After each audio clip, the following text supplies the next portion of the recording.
नाज़रीन, फ़इज़ा अंतुम मिन्हु तूक़िदून, ये अल्लाह ताला की कुदरत का इजहार भी है कि अल्लाह ताला किस तरह एक न होने वाली एक चीज़ जो बिल्कुल नहीं है उसको वजूद में ले आता है।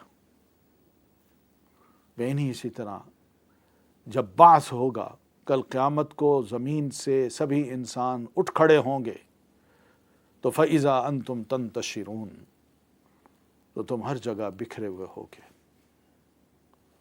ये अल्लाह के काम हैं। अल्लाह ताला अगर आग, पानी और लकड़ी को इकट्ठा करके आग निकाल सकता है, जबकि देखा जाए तो उसी मिसवाक की उसी लकड़ी में पानी भी है, आग भी है, मगर पानी आग को नहीं बुझा रहा और आग लकड़ी को नहीं जला रही। ये क्या चीज़ है? ये अल्लाह के काम है। ये वो कुदरत है जिसको हमें समझना है कि अल्लाह ताला फरमाते हैं मैं ये कर सकता हूँ, मेरे बारे में मनफी सोच मत रखिए, मैं कादिर मुतलक हूँ, मैं गर्म और खुश्क चीज़ को ताज़ा और ठंडी चीज़ से निकाल सकता हूँ, मैं ऐसे काम कर सकता हूँ। और कुदरत का कमाल यही नज़र आता है कि एक चीज़ जो बिल्कुल मुतज़ाद हो उसको उससे निकाल दिया जाए। एक कमाल कुदरत है जो अल्लाह तबारक व तआला की ज़ात को ही ज़ेबा है। नाज़रीन, यहाँ पर पता ये भी चलता है कि आग जैसी नेमत अल्लाह तबारक व तआला ने हम इंसानों के लिए बनाई और वो नेमत भी हमें सरसब्ज़ दरख्त से अता की। अल्लज़ी जअल लकुम मिनश शजरिल अख़दरि नारा, तो लकुम का मतलब ये हमारी मसलहत और हमारे फ़ायदे के लिए ये आग बनाई। हम कितना इससे तापते हैं, इससे चीज़ें पकाते हैं और इसी तरह बहुत सी चीज़ें पिघलाते हैं और फिर उससे बहुत सी चीज़ें बनाते हैं। ये क्या है? अल्लज़ी जअल लकुम, वही ज़ात जिसने तुम्हारे लिए ये सब कुछ बनाया। एक और मकाम पे अल्लाह फरमाते हैं अफ़रअयतुमुन नार अल्लती तूरून अअंतुम अंशअतुम शजरतहा अम नहनुल मुनशिऊन, भला बताओ ये आग जिसको तुम जलाते हो, क्या तुमने इसके दरख्त को पैदा किया है या हम पैदा करने वाले हैं?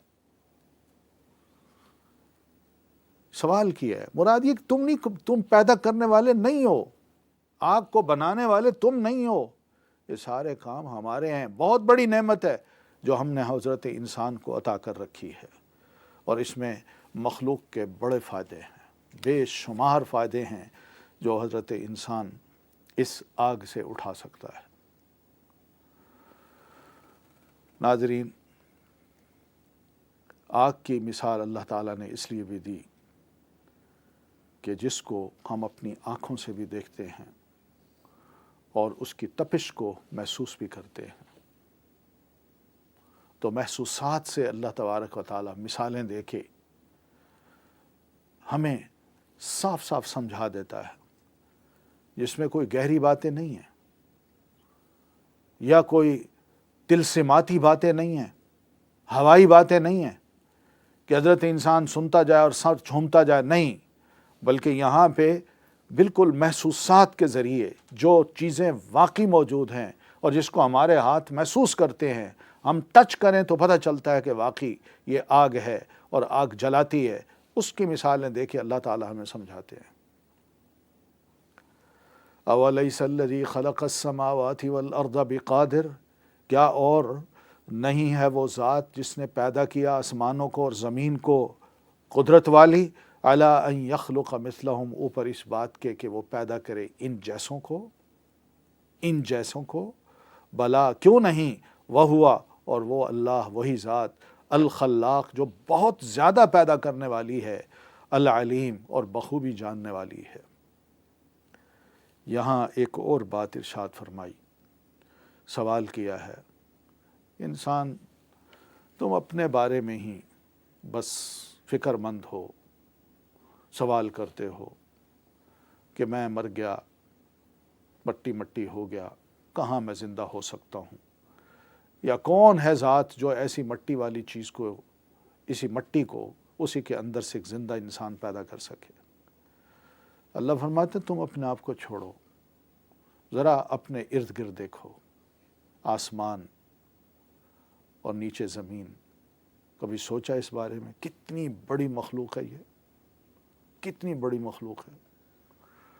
اور پھر اسی آسمان میں جگمگ کرتے ستارے، ایک ستارہ ایک طرف اور سبھی انسان جو آدم سے لے کر قیامت تک آئیں گے وہ ایک طرف، اس ستارے کے برابر نہیں ہو سکتے۔ بڑے بڑے ضخیم ستارے ہیں، ضخیم سیارے ہیں، لاکھوں گنا بڑے، سبھی انسان مل جائیں وہ اس کے برابر نہیں ہو سکتے۔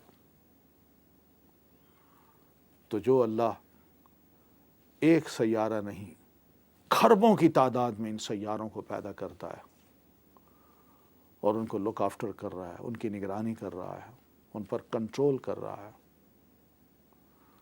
اس کے لیے ہم جیسے انسانوں کو بنا کے اس زمین میں چھوڑنا اور پھر اس کے بعد ان کو ختم کر کے دوبارہ پیدا کرنا کون سی مشکل بات ہے جناب؟ ہماری حیثیت ہی کیا ہے؟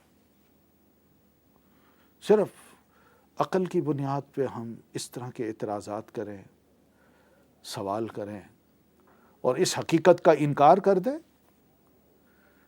جو رب ذوالجلال نے اپنی شان اور اپنی قدرت کے ذریعے ہم پر واضح کی ہیں۔